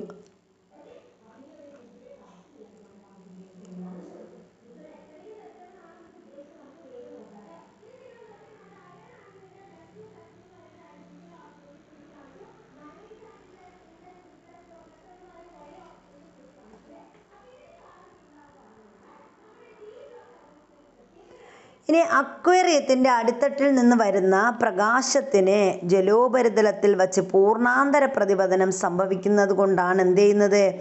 അക്വേറിയത്തിൻ്റെ അടിത്തട്ട് മുകളിലായി കാണുന്നത്. അപ്പം നമ്മുടെ ഈ അക്വേറിയമൊക്കെ ഉണ്ടെങ്കിൽ അതുള്ളവർക്ക് ശ്രദ്ധിക്കാം. നമ്മുടെ അക്വേറിയത്തിൻ്റെ അടിത്തട്ടിൽ നിന്ന് വരുന്ന പ്രകാശത്തിന് എന്ത് ചെയ്യുന്നു? ജലോപരിതലത്തിൽ വെച്ച് പൂർണ്ണാന്തര പ്രതിപതനം സംഭവിക്കുന്നത് കൊണ്ട് എന്ത് ചെയ്യുന്നു? അക്വേറിയത്തിൻ്റെ അടിത്തട്ട് മുകളിലായി കാണുന്നു. ജലോപരിതലത്തിൽ നിന്ന് അക്വേറിയത്തിൻ്റെ അടിത്തട്ടിലേക്കുള്ള ദൂരവും പൂർണ്ണാന്തര പ്രതിപതനം മൂലമുണ്ടാകുന്ന പ്രതിബിംബത്തിലേക്കുള്ള ദൂരവും തുല്യമാണ്. ഇനി ഈ ഒപ്റ്റിക്കൽ ഫൈബറുകളിലൂടെയുള്ള പ്രകാശ പ്രേക്ഷണവുമായി ബന്ധപ്പെട്ട നേട്ടങ്ങൾക്ക് 2009 ഭൗതിക ശാസ്ത്രത്തിന് നൊബേൽ സമ്മാനം ലഭിച്ചത് ആർക്കാണ്? ചാൾസ് കെ കാവോയ്ക്ക് ആണ്.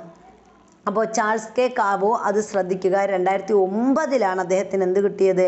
ഭൗതിക ശാസ്ത്രത്തിനുള്ള നോബൽ പ്രൈസ് ആർക്ക് കിട്ടിയത്? നമ്മുടെ ചാൾസ് കെ കാവോയ്ക്ക് ലഭിക്കുന്നത് 2009 നോബൽ സമ്മാനം ലഭിക്കുന്നത്. ഒപ്റ്റിക്കൽ ഫൈബറുകളിലൂടെയുള്ള പ്രകാശ പ്രേക്ഷണവുമായി ബന്ധപ്പെട്ട നേട്ടങ്ങൾക്കാണ് അദ്ദേഹത്തിന് എന്ത് ലഭിക്കുന്നത്? ഈ ഒരു ഭൗതിക ശാസ്ത്രത്തിന് നോബൽ സമ്മാനം ലഭിക്കുന്നത്.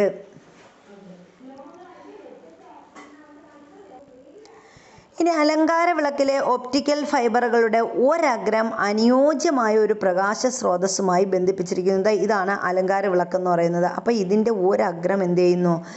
പ്രകാശ സ്രോതസ്സുമായി ബന്ധിപ്പിച്ചിരിക്കുന്നു. അപ്പോൾ ഇത് എന്തിനുദാഹരണമാണ്? അലങ്കാര വിളക്കിലെ ഒപ്റ്റിക്കൽ ഫൈബറുകളുടെ അഗ്രം എന്ന് പറയുന്നത് എന്തിനുദാഹരണമാണ്? പൂർണ്ണാന്തര പ്രതിഫലനത്തിന് ഉദാഹരണമാണ്. അപ്പോൾ ഈ സ്രോതസ്സിൽ നിന്നുള്ള പ്രകാശരശ്മികൾ ഫൈബറുകളിലൂടെ സഞ്ചരിക്കുമ്പോൾ ക്രിട്ടിക്കൽ കോണിനേക്കാൾ കൂടിയ പതനകോണുകളിലാണ് വശങ്ങളിൽ പതിക്കുന്നത്. അതുകൊണ്ട് തുടർച്ചയായി പൂർണ്ണാന്തര പ്രതിപതനം സംഭവിച്ച് രണ്ടാമത്തെ അഗ്രത്തു കൂടി മാത്രം പ്രകാശം പുറത്തേക്ക് വരുന്നു. അപ്പോൾ പൂർണ്ണാന്തര പതനത്തിന് ഉദാഹരണം ചോദിച്ചാൽ എന്താണ്? അലങ്കാര വിളക്കിലെ ഒപ്റ്റിക്കൽ ഫൈബറുകളുടെ അഗ്രം എന്തിനുദാഹരണമാണ്? പൂർണ്ണാന്തര പ്രതിപതനത്തിന് ഉദാഹരണമാണ്. ഇനി വേനൽക്കാലത്ത് റോഡിൽ അകലെ വെള്ളം കിടക്കുന്നതായി തോന്നിയതിനുള്ള കാരണം എന്താണ് എന്നാണ് നമ്മളോട് ചോദിച്ചത്. അപ്പോൾ റോഡിനോട് ചേർന്ന ഭാഗത്ത് വായുവിന് ചൂട് കൂടുതലായതിനാൽ പ്രകാശിക സാന്ദ്രത എങ്ങനെയായിരിക്കും? കുറവായിരിക്കും. അപ്പോൾ റോഡിനോട് ചേർന്ന ഭാഗത്ത് വായുവിന് ചൂട് കൂടുതലാകുമ്പോൾ അവിടെ പ്രകാശിക സാന്ദ്രത കുറവായിരിക്കും. എന്നാൽ മുകൾ ഭാഗത്ത് പോകുന്തോറും എന്താണ്? വായുവിന് പ്രകാശിക സാന്ദ്രത ക്രമമായി വർദ്ധിച്ചു വരുന്നു. അപ്പോൾ പരിസരത്തുള്ള വസ്തുക്കളിൽ നിന്ന് വരുന്ന പ്രകാശകിരണങ്ങൾ പ്രകാശിക സാന്ദ്രത വ്യത്യാസമുള്ള വായുവിൻ്റെ വിവിധ പാളികളിലൂടെ കടന്നു പോകുമ്പോൾ എന്ത് ചെയ്യുന്നു? നമ്മുടെ ചിത്രത്തിൽ കാണുന്നത് പോലെ അപവർത്തനത്തിനും തുടർന്ന് പൂർണ്ണാന്തര പ്രതിപതനത്തിനും വിധേയമാകുന്നു. അപ്പോൾ ഇവിടെ പൂർണ്ണാന്തര പ്രതിപതനവും നടക്കുന്നുണ്ട്, ഒപ്പം എന്താണ്? അപവർത്തനവും നടക്കുന്നുണ്ട്. ഇങ്ങനെ ദിശാവ്യതിയാനം സംഭവിച്ച പ്രകാശകിരണങ്ങളാണ് നമ്മുടെ കണ്ണിൽ എന്ത് ചെയ്യുന്നത്, പതിക്കുന്നത്. അതിനാൽ അവയുടെ പ്രതിബിംബം റോഡിൽ രൂപപ്പെടുന്നത് പോലെ നമുക്ക് എന്ത് ചെയ്യും, തോന്നും. ഈ പ്രതിഭാസത്തിനെ മരീചിക എന്നാണ് പറയുന്നത്. അപ്പോൾ മരീചിക എന്ന പ്രതിഭാസമാണ് റോഡിൽ നമ്മൾ വെള്ളം കെട്ടിക്കിടക്കുമ്പോൾ നമുക്ക് കാണുന്നത്. എന്താണ്? മരീചിക എന്ന പ്രതിഭാസമാണ്. മരീചിക എന്ന് പറഞ്ഞാൽ എന്താണെന്ന് മനസ്സിലായില്ലേ? എന്താണ്? നമ്മുടെ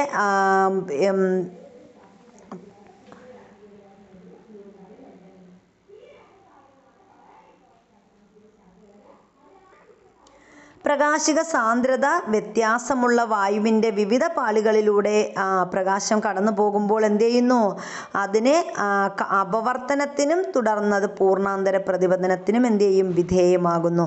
ഇങ്ങനെ ദിശാവ്യതിയാനം സംഭവിച്ച പ്രകാശകിരണങ്ങളെയാണ് നമ്മൾ എന്ത് ചെയ്യുന്നത്, നമ്മുടെ കണ്ണിൽ രൂപപ്പെടുന്നത്. അതുകൊണ്ടാണ് നമ്മൾ ആ ഒരു പ്രതിഭാസം നമുക്ക് റോഡിൽ എന്താണ് വെള്ളം കെട്ടിക്കിടക്കും പോലെ കാണുന്നത്, തോന്നുന്നത്. ഈ ഒരു പ്രതിഭാസത്തിനെയാണ് മരീചിക എന്ന് പറയുന്നത്.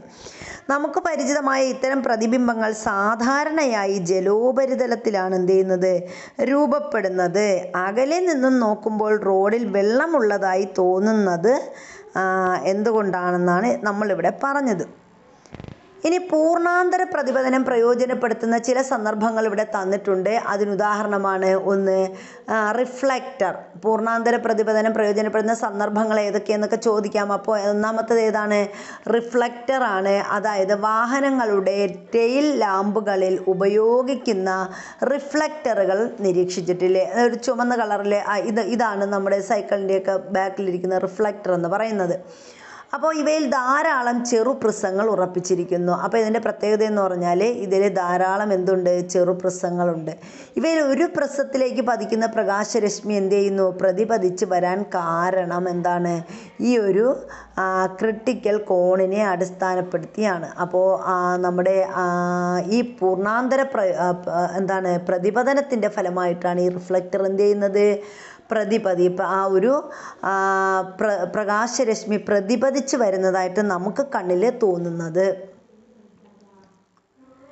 ഇനി ഇവിടെ PQ എന്ന വശത്ത് ലംബമായി പ്രകാശരശ്മി പതിക്കുന്നതിനാൽ അപവർത്തനം സംഭവിക്കുന്നില്ല.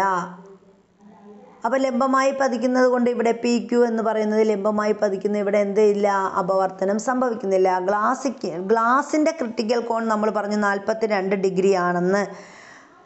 ഇനി AB എന്നീ ബിന്ദുക്കളിലെ പതന കോണെന്ന് പറയുന്നത് എത്രയാണ്, 45 ഡിഗ്രിയാണ്. അതിനാൽ എയിൽ പതിക്കുന്ന പ്രകാശം പൂർണ്ണാന്തര പ്രതിപതനത്തിന് വിധേയമായി ബിയിലെത്തും. അവിടെ വീണ്ടും പൂർണ്ണാന്തര പ്രതിപതനം സംഭവിച്ച് എന്ത് ചെയ്യുന്നു, നമ്മൾ ചിത്രത്തിൽ ഇവിടെ കാണുന്നത് പോലെ എന്ത് ചെയ്യുന്നു, റിഫ്ലക്റ്ററിന് പുറത്തേക്ക് വരുന്നു. റിഫ്ലക്റ്ററിലെ മറ്റു പ്രിസങ്ങളിലും ഇതുപോലെയാണ് സംഭവിക്കുന്നത്. അതാണ് അപ്പോൾ നമ്മുടെ ഗ്ലാസിൻ്റെ ക്രിട്ടിക്കൽ കോൺ എത്രയാണെന്ന് ചോദിക്കാം, 42 ഡിഗ്രിയാണ്.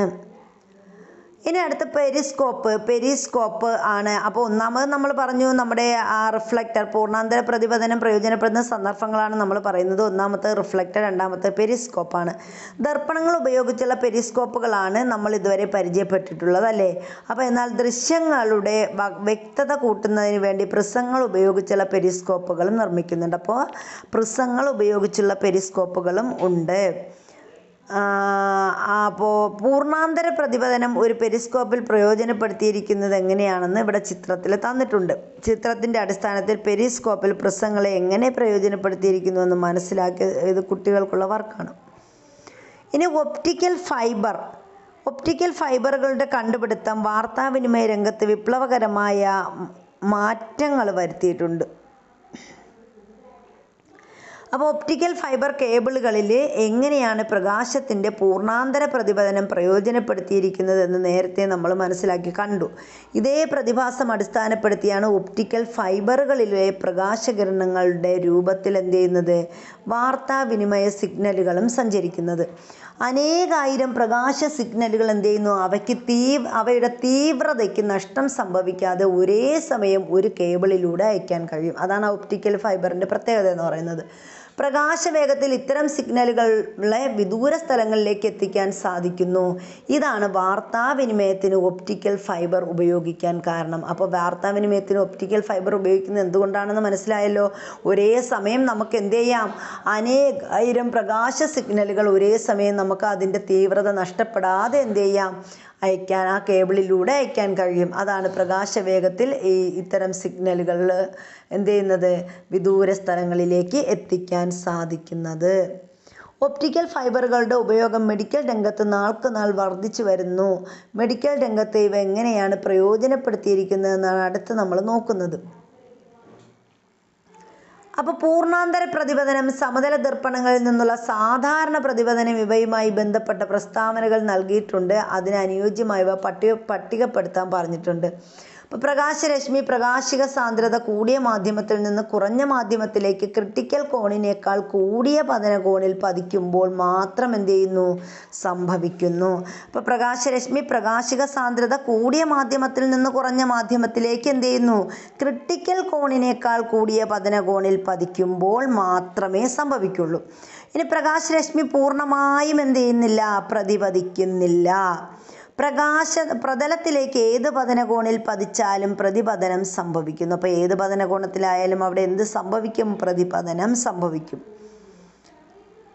പ്രകാശരശ്മി പൂർണ്ണമായും പ്രതിപതിക്കുന്നു. അപ്പോൾ പ്രകാശരശ്മിയുടെ പ്രത്യേകത അത് പൂർണ്ണമായും പ്രതിപതിക്കുന്നു. അപ്പോൾ ഇതൊക്കെയാണ് എന്തെന്ന് പറയുന്നത്, നമ്മുടെ പ്രകാശരശ്മിയുടെ പ്രത്യേകത എന്ന് പറയുന്നത്. നമ്മുടെ പൂർണ്ണാന്തര പ്രതിപതനം സമതല ദർപ്പണങ്ങളിൽ നിന്നുള്ള സാധാരണ പ്രതിപതനവുമായി ബന്ധപ്പെട്ട കാര്യങ്ങളാണ് നമ്മൾ പറഞ്ഞത്. ഇനി ദർപ്പണങ്ങളിൽ നിന്നുള്ള പ്രതിപതനവും പൂർണ്ണാന്തര പ്രതിപതനവുമാണ് പറഞ്ഞിരിക്കുന്നത്. ഇനി ഇവിടെ വിവിധ മാധ്യമങ്ങളുടെ അപവർത്തനാങ്കം പട്ടികയിൽ പറഞ്ഞിട്ടുണ്ട്. അപ്പോൾ മാധ്യമങ്ങളും അതിൻ്റെ അപവർത്തനാങ്കവുമാണ് പറഞ്ഞിരിക്കുന്നത്. അപ്പോൾ ഏതാണ്, ക്രൗൺ ഗ്ലാസിൻ്റെ അപവർത്തനാങ്കം 1.52 ആണ്. ഗ്ലിസറിനാണെങ്കിൽ 1.47 ആണ്. സൺഫ്ലവർ ഓയിലിന് 1.47, ജലമാണെങ്കിൽ 1.33, ഫ്ലിൻറ്റ് ഗ്ലാസ് ആണെങ്കിൽ 1.62. ഇങ്ങനെയാണ് ഓരോ മാധ്യമങ്ങളും അവയുടെ അപവർത്തനാങ്കവുമാണ് ഇത് തന്നിരിക്കുന്നത്. അത് കാണാതെ പഠിച്ചു വയ്ക്കുക. ക്രൗൺ ഗ്ലാസ് ആണെങ്കിൽ 1.52, ഗ്ലിസറിന് എത്രയാണ്, 1.47. ഗ്ലിസർ പോലെ തന്നെ സൺഫ്ലവർ ഓയിലിനും 1.47 ആണ്. ജലത്തിനാണെങ്കിൽ 1.33.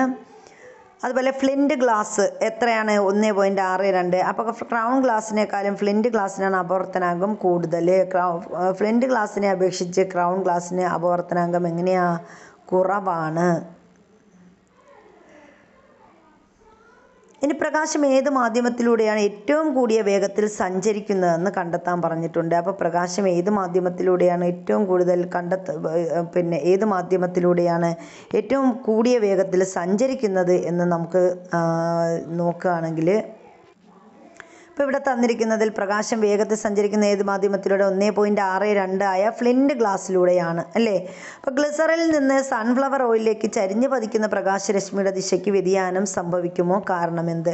കാരണം അവിടെ ഗ്ലിസറിനും സൺഫ്ലവർ ഓയിലിനും ഒരേ അപവർത്തനാങ്കമാണ് അല്ലേ, 1.47 ആണ്. അപ്പോൾ ഇവയിൽ രണ്ടിലും എന്തില്ല, അവിടെ പ്രകാശത്തിൻ്റെ രശ്മിക്ക് ദിശാവ്യതിയാനം ഉണ്ടാവത്തില്ല. ഇനി ഗ്ലാസ്സിൽ നിന്ന് പട്ടികയിൽ സൂചിപ്പിച്ച ഓരോ മാധ്യമത്തിലേക്കും പ്രകാശം കടത്തിവിടുന്നു 30% പതന കോണിലാണ് പ്രകാശം പ്രതിപതിക്കുന്നതെങ്കിൽ ഏത് മാധ്യമത്തിലായിരിക്കും അപവർത്തന കോൺ ഏറ്റവും കൂടുതൽ, എന്തുകൊണ്ട്? ഇനി ചില മാധ്യമങ്ങളും അവയുടെ അപവർത്തനാങ്കവും ഇവിടെ തന്നിട്ടുണ്ട്. ഏതൊക്കെയാണ്? വായുവിൻ്റെ അപവർത്തനാങ്കം 1.0003 ആണ്. ജലത്തിലാണെങ്കിലോ 1.33 ആണെങ്കിൽ, മണ്ണെണ്ണയ്ക്ക് 1.44, ടർപ്പൻറ്റൈൻ ഓയിലിന് 1.47 ആണ്. ക്രൗൺ ഗ്ലാസ് ആണെങ്കിൽ 1.52, വജ്രത്തിന് 2.42. ഇതാണ് മാധ്യമങ്ങളും അവയുടെ അപവർത്തനാങ്കവും. അപ്പോൾ ഓരോന്നും എത്രയാണെന്ന് ഓർത്ത് വയ്ക്കുക. വായുവിന് 1.0003, ജലമാണെങ്കിൽ 1.33, മണ്ണെണ്ണയിൽ 1.44, ടർപ്പൻറ്റൈൻ ഓയിലാണെങ്കിൽ 1.47 ആണ്. ക്രൗൺ ഗ്ലാസ് എത്രയാണ്? 1.52, വജ്രത്തിനാണെങ്കിൽ 2.42. ഇതാണ് ഇവയുടെ അപവർത്തനാങ്കം എന്ന് പറയുന്നത്. അപ്പോൾ പട്ടികയിൽ നൽകിയിരിക്കുന്നതിൽ പ്രകാശവേഗം ഏറ്റവും കുറഞ്ഞ മാധ്യമം ഏതായിരിക്കും? ഈ തന്നിരിക്കുന്നതിൽ പ്രകാശവേഗം ഏറ്റവും കുറഞ്ഞത് നമ്മുടെ പ്രകാശവേഗം കുറഞ്ഞത് ഏതാണ്? വായുവിനായിരിക്കും. ഇനി വായുവിലുള്ള പ്രകാശവേഗം 3x10⁸ മീറ്റർ/സെക്കൻഡ് ആണ്. മണ്ണെണ്ണയിലൂടെയുള്ള പ്രകാശവേഗം എത്രയായിരിക്കുമെന്ന് ചോദിച്ചിട്ടുണ്ട്.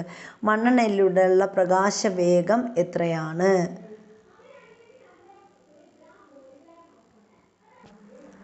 അപ്പോൾ അപ്പോൾ എത്രയാണ് മണ്ണെണ്ണയിലൂടെയുള്ള പ്രകാശവേഗം? 2.08 ഇൻറ്റു 10⁸8 മീറ്റർ പെർ സെക്കൻഡ് എന്നതാണ്. 10⁸8 മീറ്റർ പെർ സെക്കൻഡ് എന്നതാണ് മണ്ണെണ്ണയിലൂടെയുള്ള പ്രകാശവേഗം. അപ്പോൾ ഗൈസ് ഇത്രയാണ് നമ്മുടെ ഈ ഒരു ചാപ്റ്റർ എന്ന് പറയുന്നത്. അപ്പോൾ നമ്മുടെ ക്ലാസ്സുകൾ ഇഷ്ടപ്പെട്ടിട്ടുണ്ടെങ്കിൽ ലൈക്ക് ചെയ്യുക, ഷെയർ ചെയ്യുക, അതുപോലെ നിങ്ങൾക്ക് വേണ്ടപ്പെട്ടവരിലേക്ക് ക്ലാസ്സുകൾ എത്തിച്ചു കൊടുക്കുക. അതുപോലെ സബ്സ്ക്രൈബ് ചെയ്യാൻ മറക്കരുത്. ഓക്കെ, അടുത്തൊരു ക്ലാസ്സിൽ കാണുന്നത് വരെ എല്ലാവർക്കും താങ്ക് യു.